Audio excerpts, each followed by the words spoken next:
Пользуясь случаем, поздравляю наших казахстанских партнеров с успешным проведением 6-го саммита совещаний по взаимодействию и мерам доверия в Азии. Также хочу поблагодарить председателя исполкома СНГ, уважаемого Сергея Николаевича Лебедева, и его команду за качественную подготовку содержательной части нашей встречи. Уважаемые коллеги, Содружество независимых государств было создано более 30 лет назад в период серьезных геополитических изменений.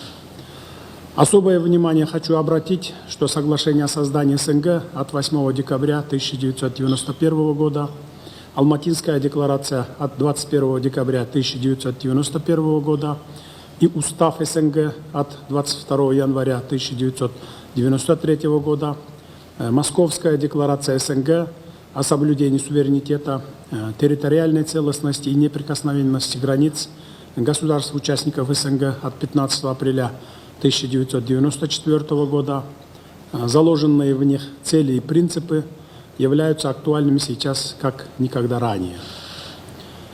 Основной и неизъявляемый принцип создания Содружества был заложен в формулировке, что дальнейшее развитие и укрепление отношений дружбы, добрососедства и взаимовыгодного сотрудничества между нашими государствами отвечают коренным национальным интересам наших народов и служат делу мира и безопасности.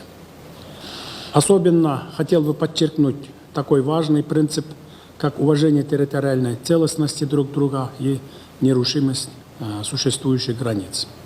Это одной из главнейших договоренностей, которые являются ключевой основой наших сегодняшних отношений.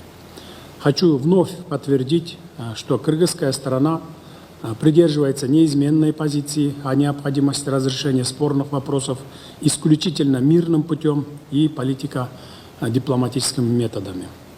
Кыргызская республика уверена, что только мирное урегулирование любого вида конфликтов будет способствовать укреплению дружественных и добрососедских отношений, развитию экономических связей, повышению благосостояния народов и снижению социальной напряженности.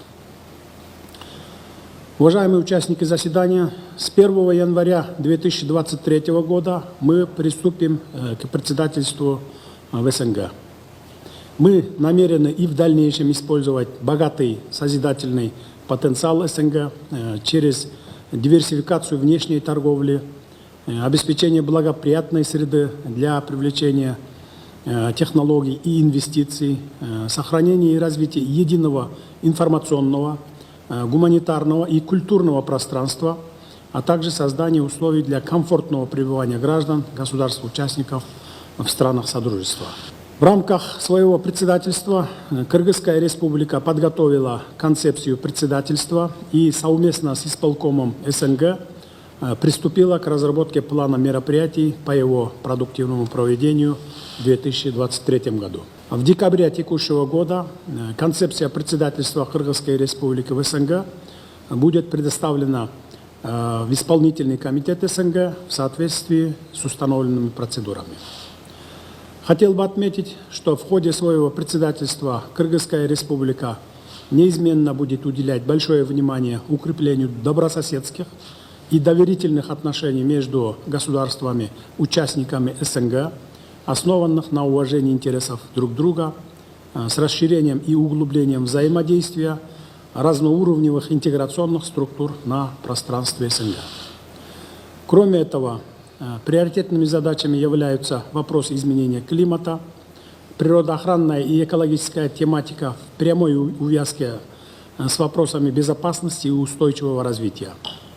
В этом ключе необходимо налаживать активный диалог с международными институтами с целью реализации совместных проектов и программ в области охраны окружающей среды и внедрения экологически чистых технологий, повышения удельного веса зеленой экономики. Также важно направить усилия на поддержку и развитие партнерского взаимодействия между странами СНГ по таким направлениям, как транспорт, связь и коммуникации, миграционная политика, культурно-гуманитарное сотрудничество, реализация международных инициатив и межгосударственных программ. Кыргызская республика будет стремиться к усилению межпарламентского взаимодействия государств, участников СНГ, в целях дальнейшего сближения законодательств наших стран в различных областях. В рамках своего председательства Кыргызская республика ставит задачу внести весомый вклад в развитие и повышение эффективности деятельности СНГ, углубление интеграционных процессов на пространстве Содружества, активному вовлечению государств-участников в процесс принятия и реализации решений.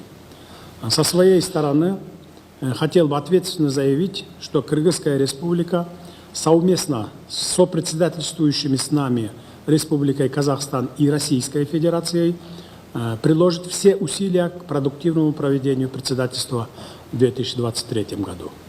Надеюсь на вашу поддержку. В заключение хочу еще раз выразить признательность президенту Республики Казахстан, уважаемому Касым-Жомарту Кемелевичу Токаеву, за организацию сегодняшнего заседания на высоком уровне. Надеюсь, увидимся с вами в этом составе в следующем году в городе Бишкек на заседании Совета глав государств СНГ. Уверен, что итоги сегодняшнего заседания станут хорошей основой для дальнейшего конструктивного взаимодействия между нашими странами. Благодарю.